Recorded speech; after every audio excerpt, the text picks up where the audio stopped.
Boa noite, meus amados irmãos. Eu sou o irmão André e hoje eu vou trazer o estudo bíblico para vocês, aqui na Igreja Batista de Canoinhas, no bairro Jardim Esperança. Nós estamos estudando o livro de Mateus e agora vamos estudar Mateus capítulo 14, dos versos 22 a 33.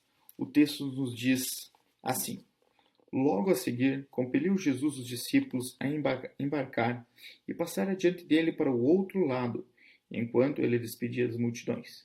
E despedidas as multidões, subiu ao monte a fim de orar sozinho.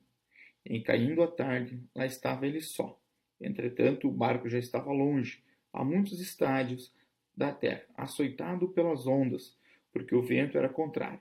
Naquela quarta vigília da noite, foi Jesus ter com eles, andando por sobre o mar.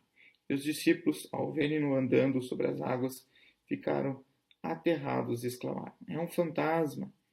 E tomados de medo, gritaram. Mas Jesus imediatamente lhes disse: Tende bom ânimo, sou eu. Não temais, respondeu-lhe Pedro. Disse: És tu, Senhor, manda-me ir ter contigo por sobre as águas. Ele disse: Vem. E Pedro, descendo do barco, andou sobre as águas e foi ter com Jesus. E parando, porém, a força do vento, teve medo. E começando a submergir, gritou: Salva-me, Senhor! E prontamente Jesus, estendendo a mão, tomou-lhe e disse: Homem de pequena fé, por que duvidastes? Subindo ambos para o barco, cessou o vento. E que estavam no barco o adoraram, dizendo: Verdadeiramente és o Filho de Deus. Vamos orar. Senhor Jesus, nos dá sabedoria, nos dá intrepidez, para que a gente possa interpretar as Escrituras da melhor forma possível. Mas também prepara o nosso coração, para que o Senhor fale aos nossos corações e que essa palavra venha dar frutos conforme a tua benevolência, Pai. Livra-nos do mal, em nome de Jesus. Amém. Interessante destacar alguns pontos sobre o texto. Primeiro, verso 22, explanando o texto: compeliu Jesus os discípulos. Jesus quem ordenou os discípulos para irem. Isso no Mar da Galileia. Para quem não conhece a geografia bíblica, o Mar da Galileia é um lago que tem como seu efluente o Rio Jordão. E ele tem algumas cidades importantes de um lado, como as cidades de Corazim, Carfanaum, Genezaré e Magdala, de onde vem Maria Magdalena, e do outro lado Betsaida. Então Jesus estava atravessando o mar da Galiléia e ele, na verdade, pediu para que os discípulos fossem primeiro. Jesus solicita isso para fim de que fossem à sua frente, para ele poder despedir-se da multidão, mostrando compaixão de Jesus para com a multidão, a qual ele havia alimentado com 5 pães e 2 peixinhos, e também a fim de orar. Jesus subiu ao monte para orar. Veja, no verso 23, Jesus diz: E tendo despedido a fim de orar sozinho, ao cair da tarde estava ele só.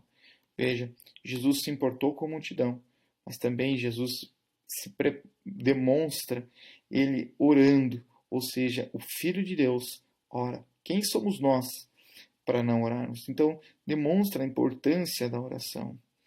O barco estava longe, alguns estádios. Essa distância é aproximadamente entre 5 e 6 quilômetros da costa. Então, o barco estava aproximadamente na metade da viagem, que aproximadamente ali teria uns 13 quilômetros de distância de uma margem à outra. Lembrando que ali é uma região desértica e que os ventos são muito fortes. E, de fato, o vento estava contra um barco que é à vela. Então, os seus tripulantes estavam correndo perigo e também já estavam exaurindo suas forças, porque se precisava de força física muito intensa para combater esses ventos. E aí vem a minha pergunta: quantas vezes o vento bate contra a nossa vida, bate no sentido contrário ao que nós temos lutado, até exaurir as nossas forças? Veja, o verso 25 fala de madrugada, numa tradução, na outra vai falar em quarta vigília.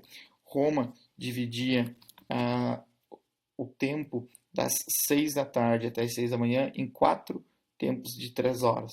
Se era a quarta vigília, leia-se de 3 às 6 da manhã. A cada essas 3 horas havia troca de guarda. E aí, assim, dividia-se o tempo, na época de Jesus, pelos romanos. Então, o horário que aconteceu isso é por volta das 3 às 6 da manhã. Jesus, então, anda sobre a água, né? Jesus, ele demonstra aí a natureza especial. Até por onde se sabe, pela física, nós não conseguimos andar sobre as águas. E há algumas exceções, como lagos muito densos, em que o ser humano pode flutuar sobre a água, mas andar é algo extremamente sobrenatural e mostrava aí a natureza especial de Jesus. Jesus como o próprio Deus. Jesus domina a natureza, a criação. E o interessante, no verso 25, é que Jesus domina aquilo que atemoriza os seus discípulos. Veja, no verso 26 eles exclamam: é um fantasma. Isso demonstra algumas questões. Por exemplo, que aqui fantasma está se referindo a almas penadas, almas que acabam vagando. Bom, isso não é bíblico, todos nós sabemos, mas demonstra então que há um certo paganismo na vida dos discípulos. E veja como isso é maléfico, ao ponto de eles confundirem Jesus.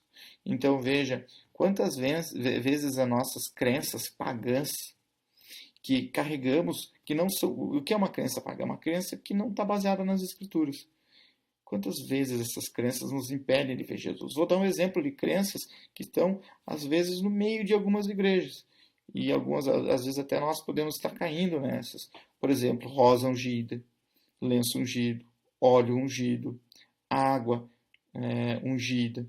Veja, outra situação pagã é a questão de abrirmos a Bíblia num local totalmente fora de contexto e ler aquela palavra como se a Bíblia fosse um dado que a gente joga para cima e dependendo do número que cai, a gente tem sorte ou azar. Então, isso também é uma prática pagã. E quantas vezes as nossas práticas, costumes, nos afetam de não podermos ver o Salvador? Tanto que Jesus acaba dizendo: eu sou, verso 27. Quando Jesus fala isso, ele está mostrando que ele é Deus. Em Êxodo, capítulo 3, verso 14, nós vemos lá Deus revelando como eu sou o que sou, ou eu sou, e a Xereia. Então, Jesus, quando fala aí, esse eu sou, ele está usando a mesma forma como Deus se revelou ao homem. Então está dizendo Jesus, eu sou Deus. E veja Pedro, no verso 28, diz: se és tu, Jesus, mande que eu vá ter contigo. Esse se és tu não deve ser interpretado de forma negativa. O que Pedro está querendo dizer é que ele tinha fé, que se fosse Jesus, que ele faria Pedro andar pelas águas, tanto que ele diz: se és tu, Jesus, ou se na verdade é você, me ajude a ir pelas águas, no sentido de que eu tenho certeza que o Senhor fará isso, então eu só quero ter certeza que é o Senhor. Esse se não é uma dúvida da fé de Pedro, mas sim se era Jesus ou não ali. Mas se fosse Jesus, a fé de Pedro já estava fundamentada em Jesus. E aí Jesus responde, né? Vem. Veja, quando Jesus fala vem, isso é muito profundo, pois Jesus quer que vivamos assim como Pedro, ali, guiado pela fé. Olha o que Jesus está dizendo. Vem. Olhe para o eu sou, ou seja, olhe para Deus e vem. Use a tua fé. Tenha a vida guiada pela fé, que a fé seja o guia para que a tua vida ocorra. E Pedro caminha sobre as águas, mostrando que ele tinha fé, mostrando que Jesus era Deus e fazia ele andar pelas águas. Porém, num certo determinado tempo, Pedro olha o vento, olha as ondas, não sei mais, a Bíblia não relata todo o que ele admirou, mas ele temeu, porque ele olhou as circunstâncias. E lá, veja, no verso 30, Pedro olha as dificuldades, como a gente olha as nossas dificuldades da vida. E o fato de olhar as dificuldades faz com que ele não olhe o eu sou, faz com que ele desvie o olho de Jesus o Cristo. E isso faz com que ele comece a afundar. Porém, Pedro não é um homem sem fé. Nós não devemos julgar Pedro como um pagão. Não. Pedro sabe em quem recorrer quando ele está afundando. Ele volta a atenção para Jesus. Veja, ele tem fé, demonstra isso andando pelas águas, de repente as tormentas da vida, as preocupações desviam o foco, mas depois ele já automaticamente, Jesus, ou seja, ele sabia a quem recorrer. E tem um detalhe, se vocês notarem o texto, ele começa a afundar e pede ajuda para Jesus. Ou seja, ele não espera estar afogado ou estar morto para pedir auxílio a Jesus. O verso 30 é bem claro. Então, peça ajuda a Deus. Entregue sua vida a Jesus. Antes que você se afunde no lamaçal do pecado, antes que tua vida já seja ceifada pelo pecado. Entregue sua vida a Jesus. Peça essa ajuda, esse socorro especial que só Jesus pode dar. Verso 31, Jesus questiona a fé que olhou as circunstâncias e diz, ô homem de pequena fé. Mas o pequeno aqui não quer dizer no sentido, não está falando do tamanho de amplitude, mas está falando na quantidade de confiança na pessoa de Cristo, a pessoa de Cristo. Uma fé que não é baseada em Cristo é uma fé pequena. Veja, ele olhou as circunstâncias e isso fez afundar. Uma fé que olha as circunstâncias não é uma fé grande, é uma fé pequena, porque as circunstâncias vão ser às vezes adversas. Tinha um hino antigo que dizia, não, eu não olho as circunstâncias, não, não, não. Olho o seu amor, seu grande amor. Portanto, a fé que não é baseada em Cristo, ela é uma fé pequena. Verso 32, as atividades da realeza de Cristo, elas são acompanhadas de eventos especiais. O que acontece quando Jesus e Pedro sobem a barco? A tempestade se acalma. Jesus controla a criação, pois ele é o próprio Deus, e ele demonstra isso claramente aos seus discípulos. Tanto que outrora eles disseram, quem é esse que controla o tempo? E que até a chuva, o mar obedece. Mas agora, já com certeza, quando entra, no verso 33,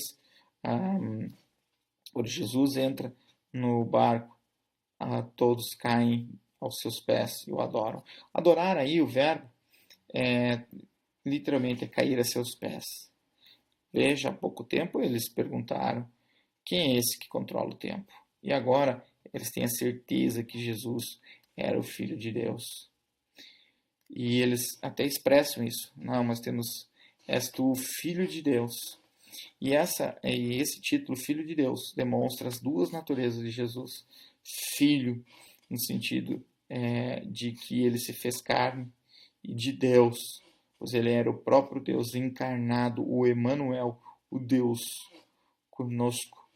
Bom, então desenhado o texto para nós temos um encaminhamento dos discípulos para o mar, para atravessar o mar até o outro lado. Eles vão sem Jesus e acabam sendo testados porque eles encontraram uma situação adversa. Nisso, Jesus vai ao encontro deles. E Pedro, largando-se primeiro, baseado na sua fé, caminha também sobre as águas. Mas começa a afundar. Jesus o tira pela mão, leva ao barco, onde a tempestade acaba e os seus discípulos o adoram.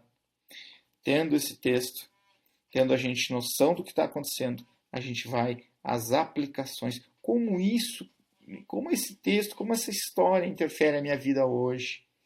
Bom, a experiência dos discípulos passando pela tempestade nos ensina, a experiência nos ensina a como viver em meio da tempestade. Jesus nos trouxe até aqui. Essa é a primeira aplicação que eu quero tirar desse texto. Veja que eles foram para a tempestade por ordem de Jesus. A soberania de Deus, a soberania de Jesus, os encaminhando para a tempestade. Veja, a Bíblia nos traz dois tipos de tempestades. Duas formas. A que vem para correção, como aconteceu em Jonas, quando Jonas começou a duvidar de Deus e começou a querer fugir de Deus. Deus manda uma tempestade, ele é lançado ao mar, como a gente conhece a história, engolido pelo peixe e devolvido na praia, bem onde Deus queria que ele fosse pregar. Pois bem, essa tempestade que vem na nossa vida é uma tempestade de correção. Se você está passando pela tempestade, primeiro se pergunte: você tem certeza de estar sob a vontade de Deus? Os discípulos estavam, porque Jesus disse: vá, pegue esse barco e atravesse o mar da Galileia. E eles estavam sob a vontade de Deus, mas aí vem a pergunta: você está sob a vontade de Deus? Porque se você está sob a vontade de Deus, é a outra forma de tempestade que a Bíblia nos ensina que existe. É a tempestade de aperfeiçoamento. Veja, esse tipo de tempestade ocorre para aqueles que estão no centro da vontade de Deus. Ele serve para nos aperfeiçoar na fé, a levar a um degrau a mais. Veja, Pedro sai totalmente diferente dessa história. Os discípulos também. A tempestade veio porque eles estavam no centro da vontade de Deus. Assim, eles foram aperfeiçoados na fé. Jesus testou os discípulos a primeira vez estando no barco. Lembra quando ele estava dormindo? Agora Jesus testa os discípulos estando ausente do barco. E o teste de fé fez com que eles saíssem mais fortalecidos.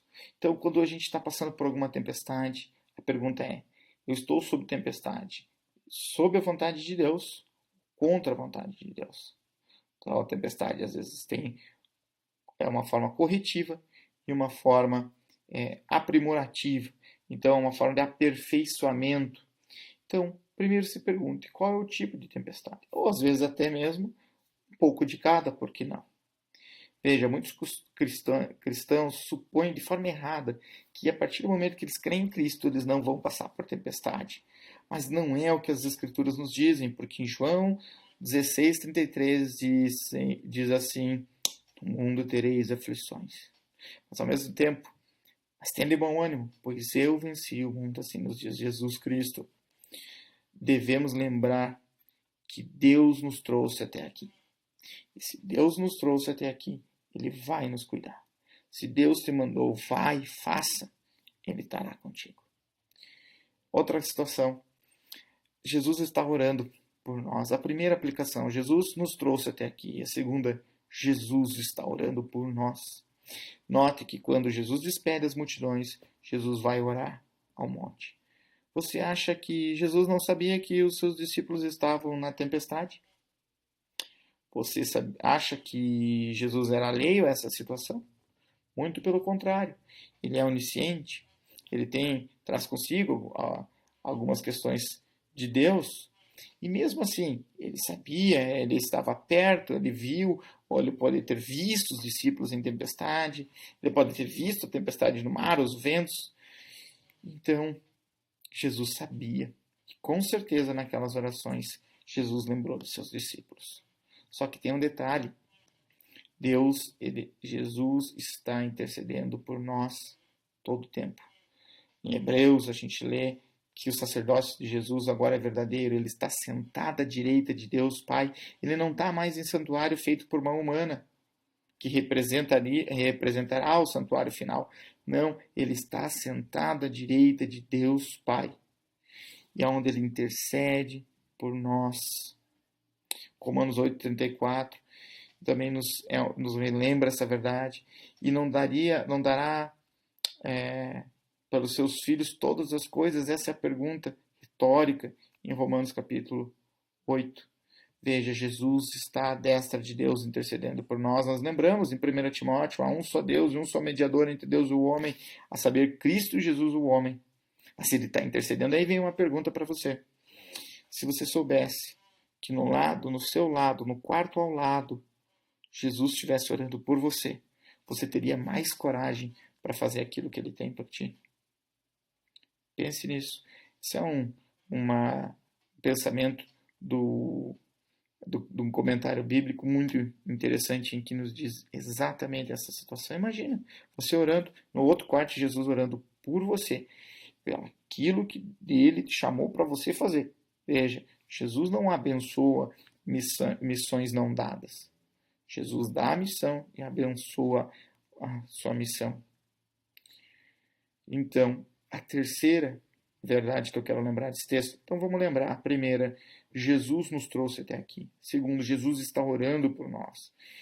E terceiro, Jesus virá até nós. Muitas vezes no nosso dia a dia a gente parece que Jesus está distante, quando nós estamos em tempestade. Até mesmo tem um texto, quase que todo mundo conhece, sobre pegadas na areia, né? Mas os salmos nos falam várias vezes isso. A sensação de que Deus não está, ou que Jesus não está mais com o povo. Porém, irmãos, sempre o salmista nos diz, tem a esperança da salvação em Deus. Então, a Bíblia traz essa verdade, por mais que às vezes a tempestade nos tente afastar de Deus, no sentido de sensação humana. Não. Deus sempre estará conosco. E ele virá até nós, assim como foi a ter com os seus discípulos, porque era a ordem dele que eles fossem para lá, que os discípulos fossem para lá. Jesus anda pelo mar revolto, veja, o que dava medo aos discípulos, Jesus faz como caminho para aproximar-se deles. Veja, muitas vezes as nossas dificuldades são caminho que Deus usa para falar conosco. Veja, Jesus vai até nós, Jesus virá até nós. Lembre-se, se você ainda não tem, não vá pelo seu coração, porque o seu coração às vezes pode ser enganoso, porque Jesus está orando por nós, intercedendo por nós. Jesus está também vem até nós. E se caso você ainda duvide, lembre, Jesus virá buscar a sua igreja. E essa parousia, essa espera real, deve guiar a nossa vida, porque nós não somos daqui. E Jesus vai vir até nós, independente da tempestade que estivermos passando. E no meio das nossas tempestades do dia a dia, lembre-se de ter encontros com Deus, porque Ele é o único que pode e deve e nos guia através das tempestades. Veja que, mais uma vez ressalto, que eles acharam que era um fantasma. Então elimine de você qualquer coisa que faça com que você não enxergue o Salvador.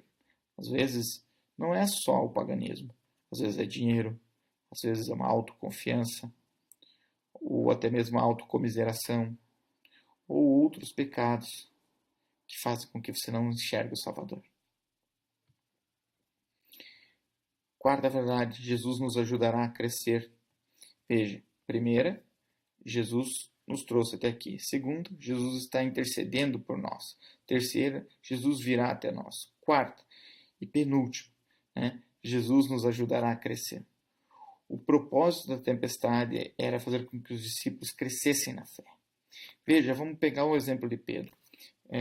Sua fé vacilou e por isso ele afundou. Ele olhou as circunstâncias, as forças dos ventos. Muitas vezes nós falamos, bom, mas e minha filha não me respeita, meu filho não me respeita, mas e o meu chefe, e como vai ficar a minha imagem, como vai ser, ai meu Deus, o que pode acontecer, tal. Pedro não olhou Jesus e por isso ele afundou, mas ele soube a quem recorrer antes que se afogasse. Revista-se da coragem de Pedro e procure a Jesus ainda hoje, clame pela presença e pelo ensinamento dele, porque só ele pode fazer você passar a tempestade da melhor forma possível, seja voltando os caminhos dele, seja sendo corrigido, ou seja, se aprimorando na fé. Pedro acaba conhecendo o Senhor de uma forma muito mais profunda. Eu achei interessante essa frase trazida pelo Risby. A fé não é crer apesar das evidências, mas sim obedecer apesar das consequências. As tempestades da vida não são fáceis, mas são necessárias. Nos ensinam a confiar somente em Cristo. Somente Cristo, solo Christus, só Jesus Cristo. E última aplicação, última verdade tirada desse texto é: Jesus é o verdadeiro Filho de Deus. Jesus sempre está conosco. Jesus diz: vem a Pedro, e ele completará a boa obra iniciada em nós. Quem nos salvou, quem nos justificou, quem nos vai ajudar na santificação? Jesus, Deus Pai, Deus Filho, Deus Espírito Santo. A Trindade, Jesus, aqui extrapolando a questão da divindade, no sentido, o Espírito Santo vai nos guiar, Jesus nos guiará. Jesus é o exemplo que nós temos que seguir, o exemplo pessoal físico, e é assim que nós devemos viver. E Ele vai cumprir a boa obra que começou em ti, porque Ele é o verdadeiro Deus. E saiba que tudo na nossa vida, quer comais, quer bebais, façais tudo para a glória de Deus. Assim também as nossas tempestades resultarão em adoração genuína ao único que é digno de adoração, a Deus. Deus Pai, Deus Filho, Deus Espírito Santo. Veja, nós passamos por tempestades, mas imagine a tempestade que Jesus passou, que Ele suportou, advinda do Pai, para perdoar os nossos pecados, para expiar os nossos pecados. Então, a despeito das nossas tempestades, Jesus conhece muito bem as tempestades. Ele está conosco. E como Ele mesmo prometeu, eu estarei convosco até o fim dos tempos. Que o Senhor Deus o abençoe e que você possa entender por que as tempestades da sua vida, mas que você sempre lembre que no final de tudo vai resultar em adoração ao único e verdadeiro Deus. Aquele Deus que te resgatou, que te chamou, que te justificou, e que um dia vai glorificará de uma forma total. Com Deus você morará. Assim como hoje Jesus está à destra de Deus. E tendo essa certeza, nós podemos confiar nele no momento da tribulação. Vamos orar, Senhor Jesus. Obrigado pela vida dos irmãos. Guarda-nos, ó Pai. Livra-nos do mal, Pai. E ao mesmo tempo, Deus, que nós estejamos calcados em Ti quando passarmos pelas tempestades, Deus. Abranda as tempestades, Deus, dos meus irmãos, Deus, mas ao mesmo tempo que eles possam entender o propósito das tempestades. Ensinamento, correção. Deus, faz a Tua vontade na vida dos irmãos. Pai, muito obrigado, porque o Senhor intercede por nós. O Senhor está conosco e o Senhor é o único que pode nos salvar. Em nome de Jesus. Amém e amém.